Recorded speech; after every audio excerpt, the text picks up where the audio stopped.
Welcome. I wanted to give a quick overview of what all we're going to be doing today because our theme is CLT breakthroughs, but we've got a couple different topics that it might be of interest to different folks. So first, this welcome. I've got a few more slides after this. Then we'll get into the nitty-gritty details. Emily is going to walk through a new ground lease home rider. She's going to screen share, get into all of the details for those of you who have questions. Then I'm going to provide a quick update on some duty to serve changes and opportunities coming up. And we'll talk also about changes to the Fannie Mae selling guide, as well as some more coming soon, some breakthroughs maybe on the horizon that we're hoping you all see come to fruition in the next year or so. And so just an opportunity to open up the chat and share who all is in the virtual room and to introduce myself. I'm Jenny Gaynor. I am Capacity Building Manager at Grounded Solutions Network, and I am based in Washington, D.C. I've been here with Grounded Solutions and predecessor organizations for getting close to 10 years now. It's been a while, and I really enjoy working with programs like yours across the country. I'll let Emily introduce herself more fully when she picks things up in a couple minutes. But again, keep an eye on the chat because some other Grounded Solutions colleagues and teammates might be chiming in throughout, helping answer questions. And so while you're typing, I see the chat is starting to warm up. I can share that almost 1/3 of you who registered are currently using home funds. And so that's exciting, but I'm hoping that, the additional 2/3 of you will get some new opportunities and inspiration when Emily is sharing the rider, a resource that will hopefully make your lives easier in terms of managing those funds if you have them, or accessing them if you haven't accessed them to date. And then in terms of mortgage lending, we asked some questions in registration as well, and about 3/4 of you indicated that your lenders either aren't selling loans to Fannie Mae or Freddie Mac, or you don't know whether that is happening.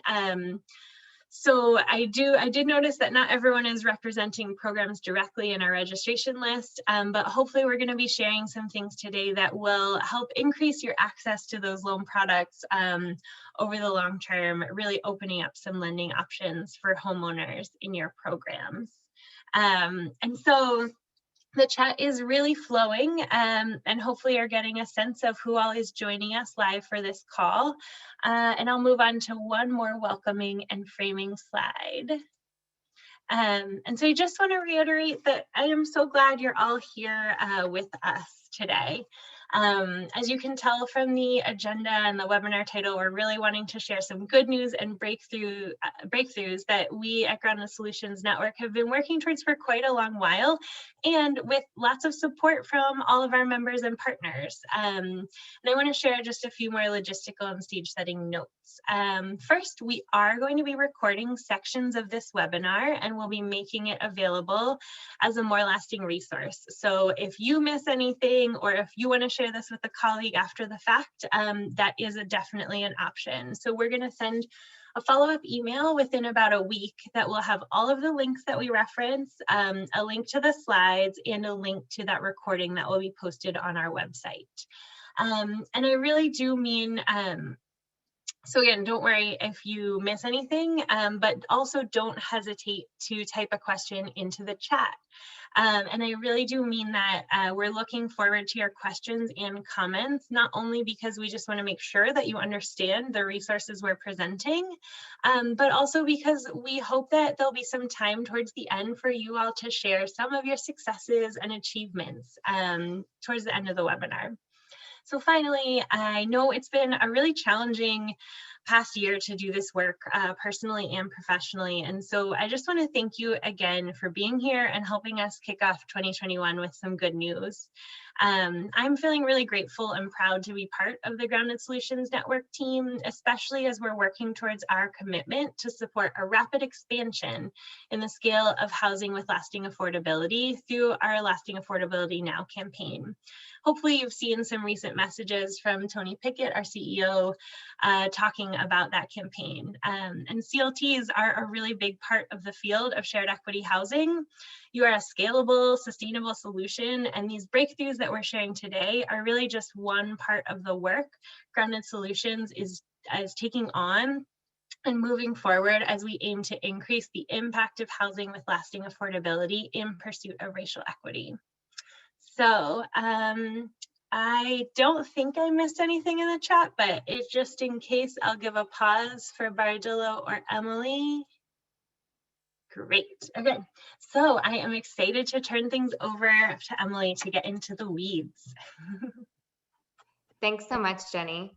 Yeah, so I'm really excited today to be premiering a new resource for all of you. This is our Home Rider and Home Commentary. This is a resource that we have substantially invested in to make sure that, as Jenny mentioned, we have more members starting to use the home program so that they can expand their supply of permanently affordable home ownership opportunities, and to make sure that members who are currently using home, that we're in compliance.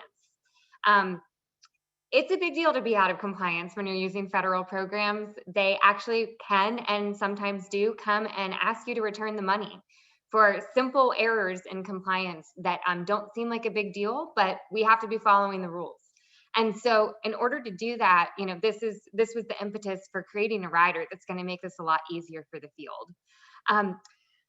So the home program, often referred to as the Home Investment Partnership Program, that is the dominant source of federal money that community land trusts access in order to create community land trust homes. And so while we think that this rider will enable you to be able to use the program and be in compliance, I do have to give the disclaimer that before you use the rider, it's incredibly important that you actually go to your participating jurisdiction or the entity that's giving you the home funds, and sometimes that's on the state level or on the local level, and make sure that you are complying with their rules as well, because they have a lot of different choices and programmatic decisions that they are able to make. And so it doesn't just necessarily mean that as long as you're using the rider, that therefore you can access home funds. That's really a discussion with your participating jurisdiction. They have to create consolidated plans and annual action plans. And in those, they are setting priorities for what their home funds are going to do in your area. So you also have an advocacy role there. So if you believe that getting access to home ownership and using the community land trust model should be prioritized, you need to be advocating with your participating jurisdiction to ensure that those needs are going to get met. So with that, let me share my screen now, and I'd like to just hop into walking through the home rider. Let's see, so Jenny, okay, here we go.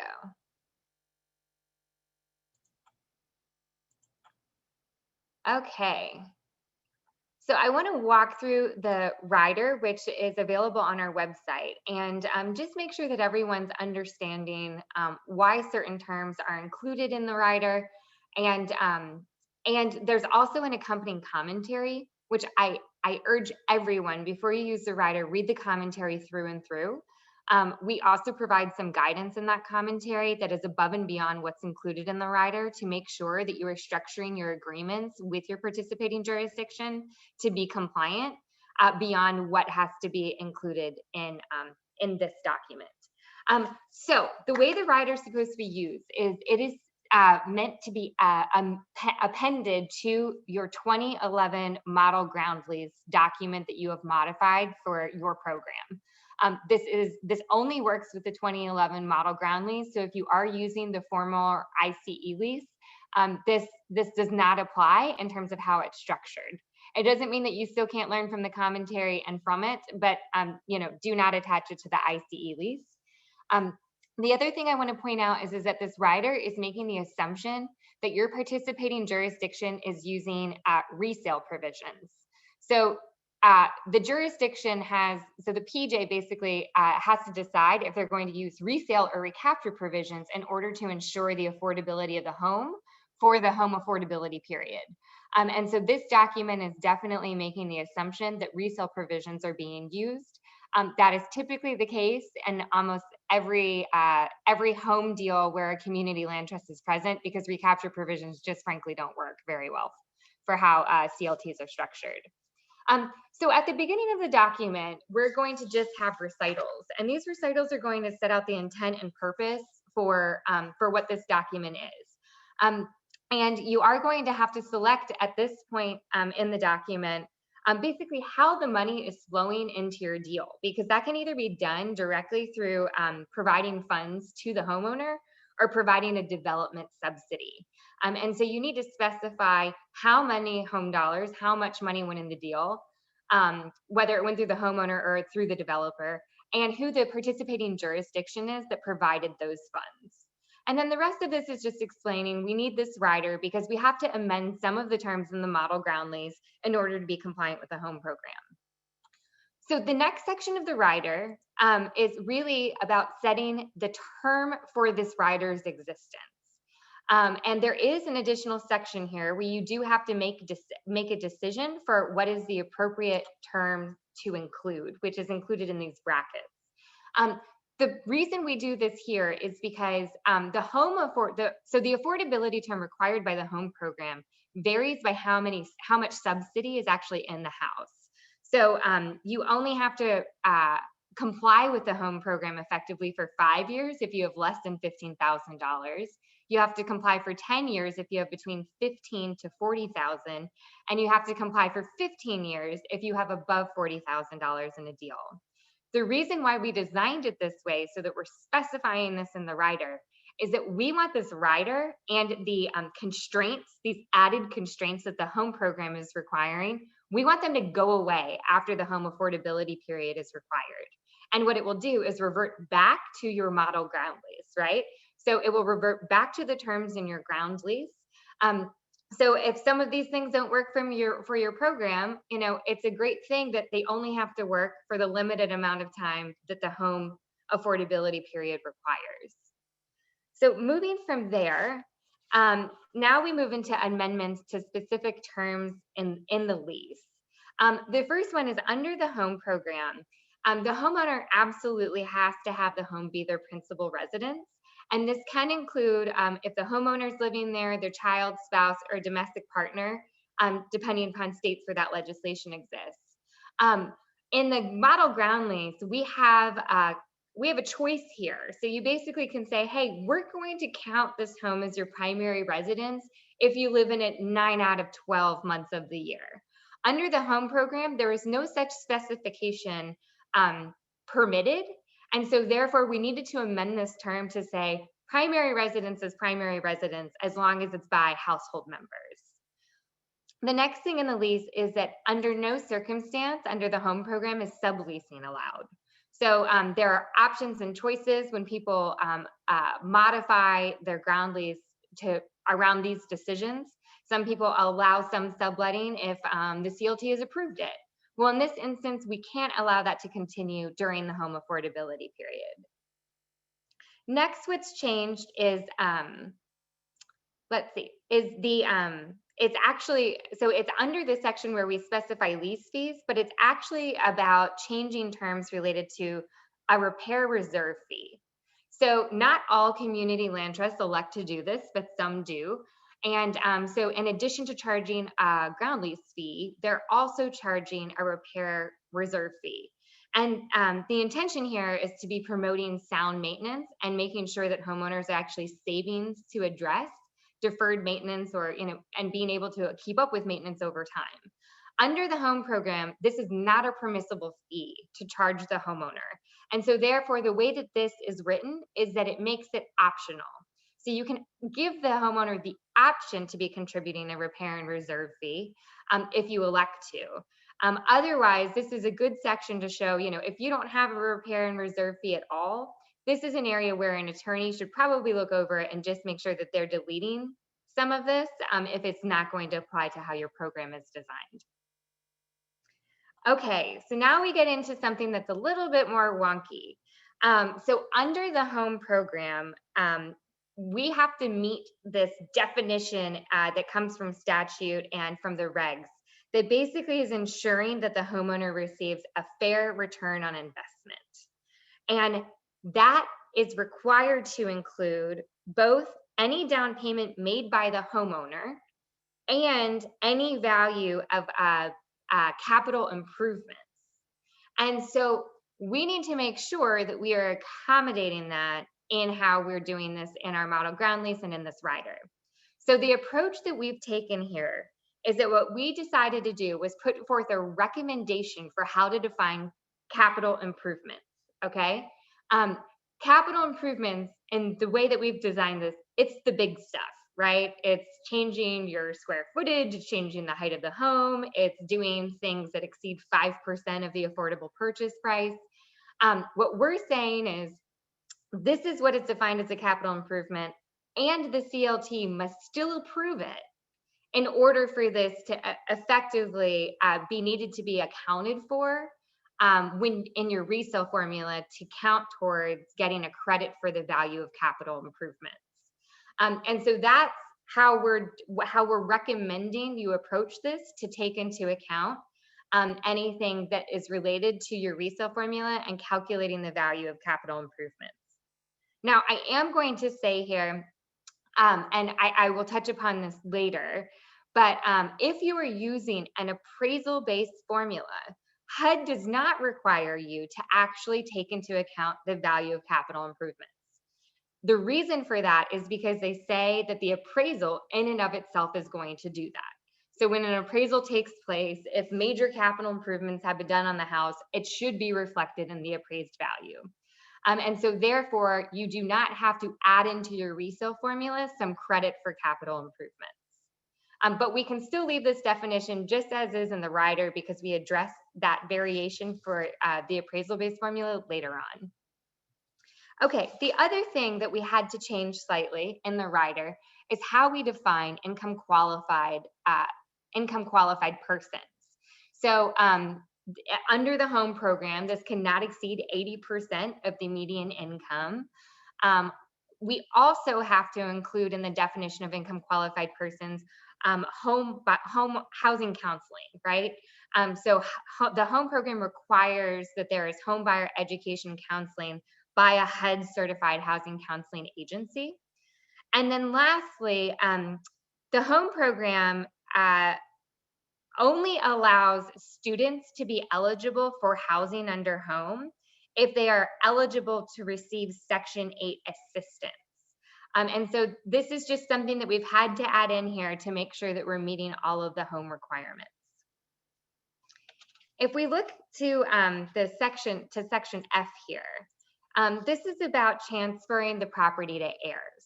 So I know that many of our members and many of our programs believe that it is very important for heirs to be able to inherit the community land trust home and pass along intergenerational wealth and residential stability.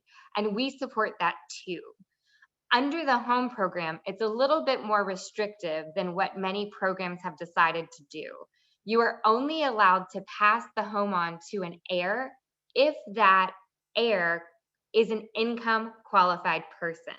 So once again, they need to be making less than 80% AMI, and they also have to have gotten housing counseling and not have an issue with being a student and Section 8. So that's one more thing that's restrictive. So I'm going to talk later about the update on where we are at with what types of resale formulas are permitted by HUD. But the way that we approached this in the rider is that the rider is going to remain silent on what types of resale formulas are permissible, because there's lots of variations out there. But what it is going to do is address what I mentioned previously. It says, hey, when we are applying our resale formulas, we also have to take into account some credit or value of capital improvements that have occurred, been approved by the community land trust, and have been calculated according to a methodology for assessing the value of those improvements, except for when you are using an appraisal-based formula. And so if you're using appraisal-based, this won't apply. And then the last thing that the rider does is it addresses what some programs call a resale fee, other programs call a transfer fee, and others will call a ground lease reissuance fee. Unfortunately, under the home program, they do not permit this to be charged either to the homeowner or to the purchaser. It is just simply not allowed. And so that's taken out as well through the rider. So let me stop sharing my screen, and Jenny, if you'll go back to the slides, that'd be great.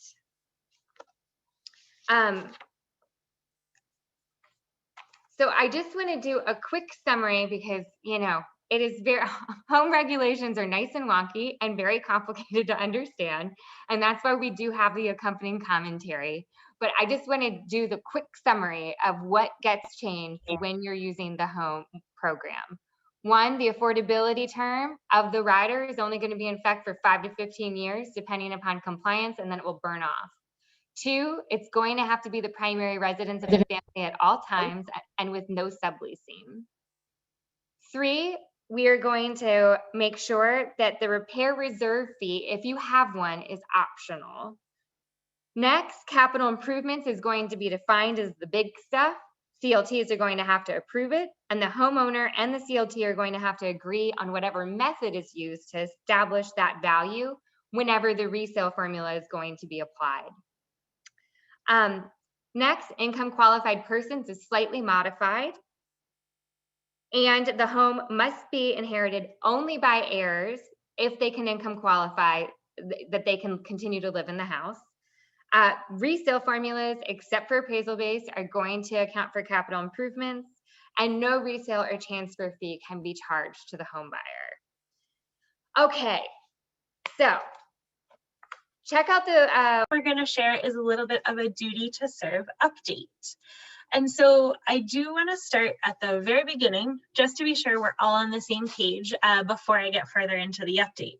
So when the 1992 Federal Housing Enterprises Financial Safety and Soundness Act was amended in 2008 as part of the Housing and Economic Recovery Act, FHFA required Fannie Mae and Freddie Mac, or the GSEs, or the government-sponsored enterprises, to serve three specific underserved markets: manufactured housing, affordable housing preservation, and rural housing. Shared equity homeownership is explicitly included and defined within the affordable housing preservation market. And so the goal there is to improve the distribution and availability of safe mortgage financing products to these markets.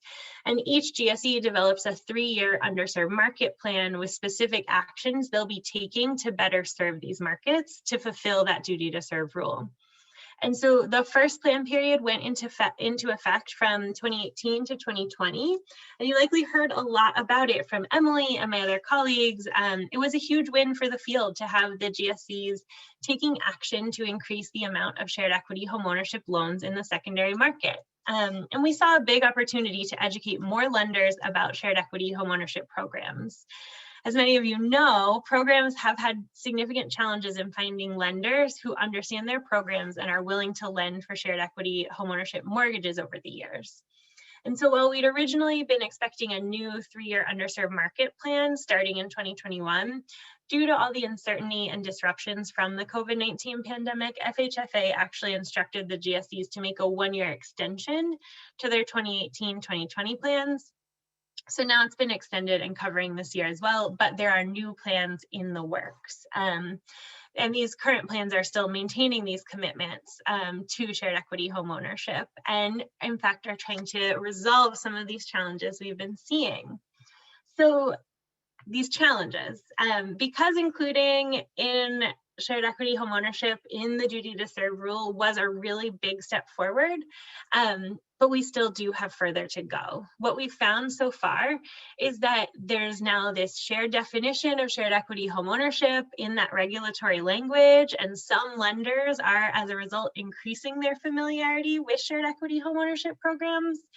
Right now, the rules are requiring lenders to review legal documents that they're unfamiliar with in order to understand whether programs are in compliance with that duty to serve definition of shared equity.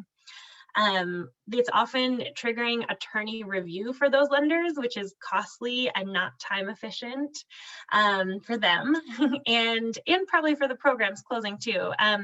And then even with those time-consuming and costly steps, there's still a lack of clarity at the end. People are not quite sure if these programs are meeting this definition because it's not necessarily the lender's area of expertise.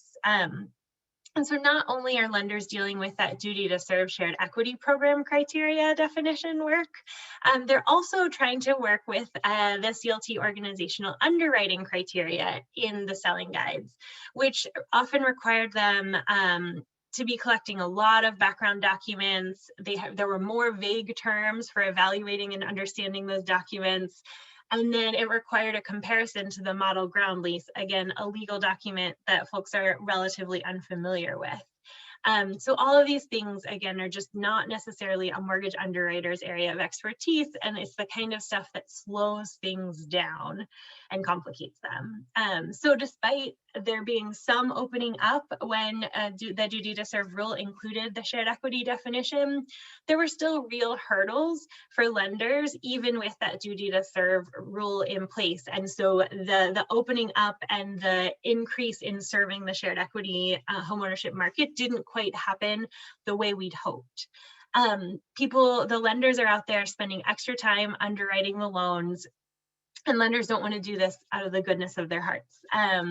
They don't want to sell a non-compliant loan to a GSE either and discover that they're actually out of compliance. So there's just a little bit of worry there in getting familiar with these definitions. And so then many lenders are just continuing to hold their CLT or shared equity loans in portfolio, and that typically limits the number of loans that they're willing to make, or even worse, their programs just deciding not to make loans to the programs at all right now.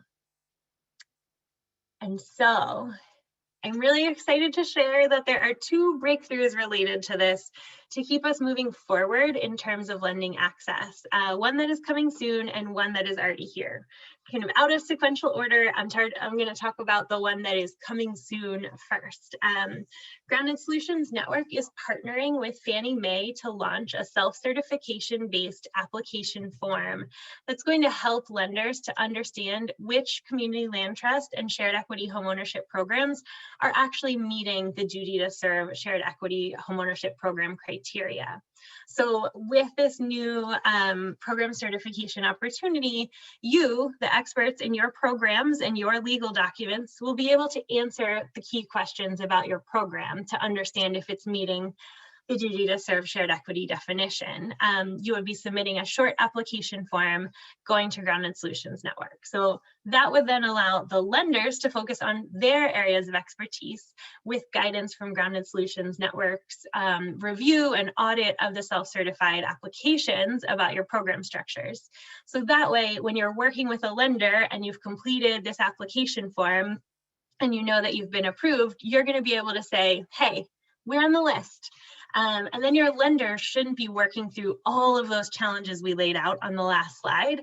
They're going to be able to understand and have some reliance that your program is meeting this shared equity homeownership definition.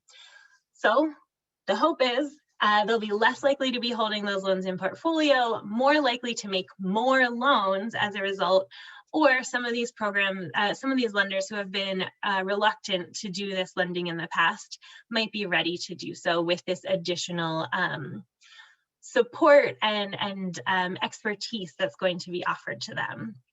And so this is not quite a today or tomorrow breakthrough, but we're beginning to test this process this quarter. And while it's kind of scary to say this out loud, our project schedule right now says that the application should be open to Grounded Solutions Network members before the end of this year, and to the general public by 2022. So I'm really excited about this opportunity to kind of bring clarity, to remove some of that ambiguity and work that we've been putting on the lenders, and really to start opening up lending opportunities for more shared equity programs. And so now I'm gonna turn it over to Emily well, we were gonna turn it right over, but I was gonna check to see if there are any quick clarifying questions. Jenny, there's one question about what does it mean when for lenders and rep and warrants. Yeah. Basically what that is that when your lender is rep and warranting when they sell the loan to Fannie or to Freddie. They're saying, I am rep and warranting that this meets all of the criteria that you set forth in your selling guide. And if it doesn't, I'm going to get dinged. I'm going to have to pay for it, or I'm going to have to take the loan back. And so that costs money for them to do. And so when you take out the need for rep and warrants, it makes lenders so much happier to do the loans. So that's why we're very excited that they're actually going to take that off the table if folks do the program certification. Awesome, thanks, Emily. And I see one other question, just if you're already using Fannie Mae lenders, would the certification still be useful? Like, yes, I think it'll make your current lenders' lives easier, so it'll be good for that relationship, but it should also help to open up additional relationships and opportunities. I think we all know that, like, we want the homeowners in our programs to have options when they're choosing a mortgage for their home, and so it should, again, make it easier to start bringing more folks into your realm of work and making sure your homeowners have more options. That's exactly right. And lenders who are on your permitted lender list and have already vetted your program, they're technically supposed to be doing that on every single transaction that you do. And they don't. Let's be honest, they don't. They organizationally, get your eligibility criteria, or they're checking to see if you're duty to serve eligible, and then they're willing to do some loans. So I can guarantee everyone on this call that you are going to want your program to be on the program certification list, and it's going to be a really easy lift. For you all, you know the answers to these questions probably off the top of your head, and it's probably going to take you anywhere from 5 to 10 minutes to do it. Meanwhile, your lender is going to have no clue.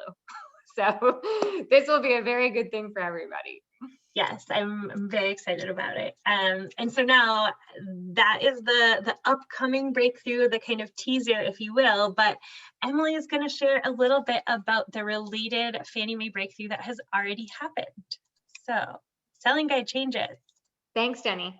So my first question is, if you are a relatively new community land trust, let's say within the last 2 to 3 years, will you just put a Y in the chat box for yes, you're new? Because this news is for you for sure.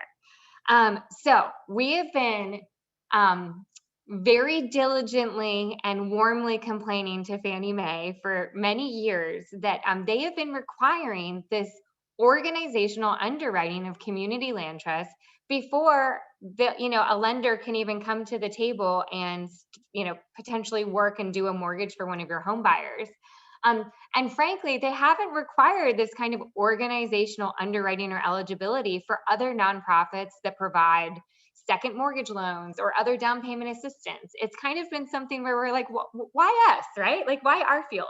And while they have reasons for why they've done that in the past, it's something that we've been asking them to take off the table because it's just additional burden. And so this is the old list.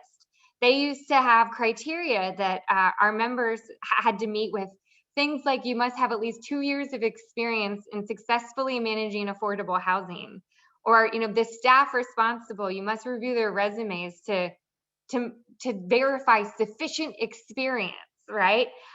These are really, really vague terms, and they were asking lenders who don't know anything about how to evaluate, right? Sufficient expertise and skills or organizational capacity to verify this and to give a rep and warrant, right? To basically put themselves on the line, which that's something where a lot of lenders just walked and said, I don't want to touch it. And so the good news is now They just announced in December that we have gotten rid of that entire list except for one concrete thing, which is your ground lease based upon the 2011 model ground lease or the ICE model ground lease? And if you meet that criteria, this is over and done with now. You are on to the next phase of the lender. So this is a huge win for the field, because this is, every time I've been speaking to lenders about this, they say that organizational underwriting was just such a pain for them to have to constantly do and maintain. And it's basically done now. You show them your lease, you might have to point them to the model ground lease online, and that's it. So this is big news for us. And big news for new CLTs specifically, because that 2-year experience was really getting in the way of a lot of new home buyers and new programs being able to access mortgages. So that's gone now, which is great. The other thing that happened in the selling guide is and this isn't major, but it's helpful. They incorporated directly into the selling guide an example of a loan to value calculation. So when you have new lenders working with you, you have to, they have to figure out how to calculate the leasehold estate interest, and they're not sure if the subsidy effectively that's in the community land trust deal counts as a second loan, and how that affects the loan to value calculation. And so now they lay it out with it being the favorable way we want them to lay it out, where it's the affordable purchase price is the typically close to the loan amount, and then the value of the house is based upon the leasehold appraised value. And so this is great that this is in here, because it will also just make it easier for lenders to do the loans. And so those are the updates, Jenny. I think the next thing we just wanted to briefly cover is that there's more on the horizon.